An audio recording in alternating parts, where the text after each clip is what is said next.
বিসমিল্লাহির রহমানুর রাহিম।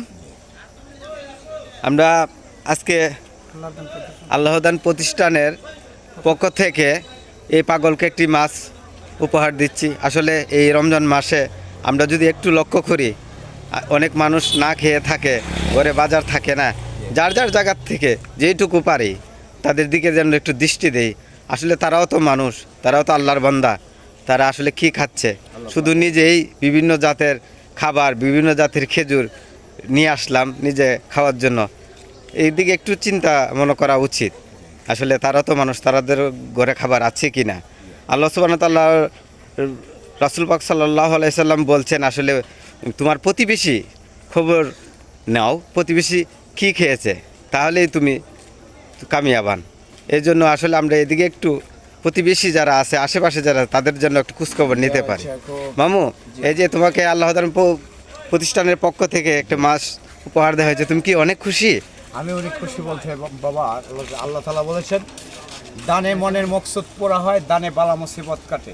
অনাহারীকে বস্ত্র দাও, বস্ত্রহীনকে বস্ত্র দাও, অনাহারীকে খাবার দাও, এটা আল্লাহর হুকুম। হাসরের দিন বলিবেন খোদা, হে আদম সন্তান, তুমি মোর সেবা করো নাই, যাবে চিনু রোগে অজ্ঞান। তখন মানুষ বলবে, প্রভু কর্তার, আমরা কিভাবে নিব তোমার পরিচর্যার ভার? তখন আল্লাহ করিম বলবে, তোমার বাড়ির পাশে প্রতিবেশী যে অসুস্থ ব্যক্তি ছিল, যদি তুমি তাকে সেবা করতে, আদমের ভিতর কোদা দম তাকিতে না হয় জুদা, আমি তার ভিতর থেকে অপেক্ষা করেছি, তোমাকে আমি সামর্থ্য দিয়েছি, তুমি কখন তাকে 10 টাকার একটা সৌদা দিবে, 10 টাকার একটা ট্যাবলেট দিবে, যার দ্বারা তার শরীরের ব্যথা আরাম হবে। আমার বান্দা যখন আরাম হবে, আমি প্রভু খুশি হব। আর তুমি আমাকে সেই ভোজনা করনি, সেবা করনি। আমি অনাহার ছিলাম তোমার বাড়ির পাশে, তুমি সেই অনাহারী, আমি অনাহারীকে খবর নাওনি। মানুষে বলবে, আমরা শুনেছি তুমি দিদারে এলাহি, তোমাকে দেখা যায় না, তোমাকে কিভাবে খাওয়াবো? আল্লাহ করিম বলবেন, যদি ওই দিন ওই অনাহারী ব্যক্তিটাকে তুমি খাবার দিতে, আমি প্রভু খাই না, কিন্তু তার রুহুর সাথে আমার একটা প্রেম আছে, কলবে মুমিন আসছে আল্লাহ, তো ও যখন খাইতো সন্তুষ্টি প্রকাশ করতো, আমি আল্লাহ তোমাকে বরকত দিতাম, কিন্তু তুমি আমাকে খাওয়াওনি, আমার বান্দাকেও খাওয়াওনি। তো আল্লাহ তাআলা ওনার মনের নেক মকসুদ পুরা করেন। আল্লাহর দানের প্রতিষ্ঠানের যে আমার মামা আছেন, উনি এমনিতেই দান খয়রাত করেন, আমাকে না, শুধু আরও বিভিন্ন পাগল ফকিরকে। আল্লাহ তাআলা ওনাকে যেন এই তৌফিক দান করেন, দুনিয়া এবং আখেরাতে যেন ওনাকে কামিয়াবি দান করেন।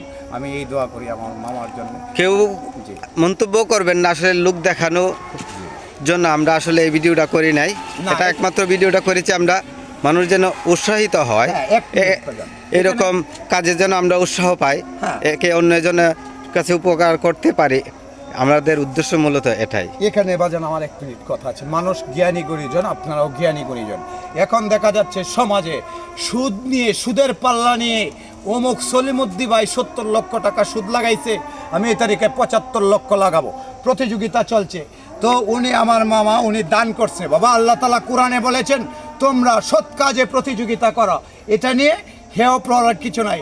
তুমি যদি পারো আরেকটা অসহায় পাগলকে 1 কেজি গরুর গোস্ত কিনে দাও, বাবা প্রভু খুশি হবেন, প্রভু তোমাকে আহসান করবেন। আল্লাহ বলেছেন, রমজান মাসে যে 1 টাকা দান করে সে 70 টাকার সওয়াব পায়। আর তোমার এই গরুর গোস্ত যারা যদি কোনো মুসাফির সেহেরি করে, ইফতার করে, আশা করা যায় আল্লাহ করিম তোমার দানও কবুল করবেন, তোমাকেও দয়া করবেন। বাবা, এগুলো ঠাট্টার বিষয় না। তুমি যদি ছোটোখাটো মামুলি বিষয়, পয়সা বিষয় যদি তুমি ইউটিউবে ছাড়তে পারো, এগুলো ইমিডিয়েট বাবা এখান থেকে শিক্ষা গ্রহণ করো।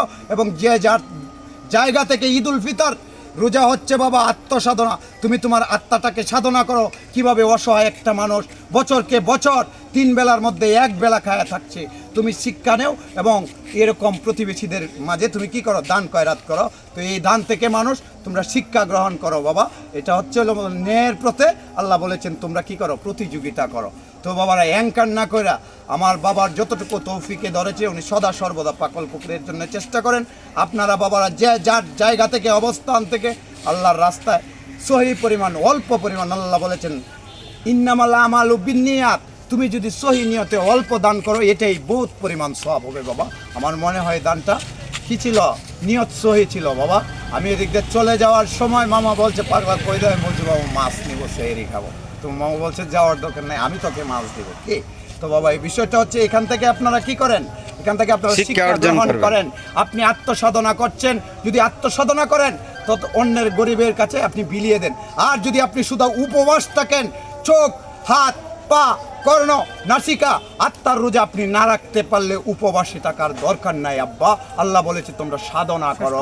হ্যাঁ, তো আল্লাহ তাআলা ওনাকেও বরকত দেন। ওনার সাথে বাবা আপনারা যারা যতটুকু পারেন সৎ কাজে প্রতিযোগিতা করেন, অন্যান্য পাগল ফকির অসহায় যারা আছে তাদের মাঝে মামার মতো আপনারাও বিলিয়ে দেন। আল্লাহ ঠিক তাআলা আছে, সবাইকে আজকে কবুল এইটুকুই। আল্লাহ সর্বশক্তিমান। করেন। আল্লাহ তাআলা সবাইকে কবুল করেন বাবা।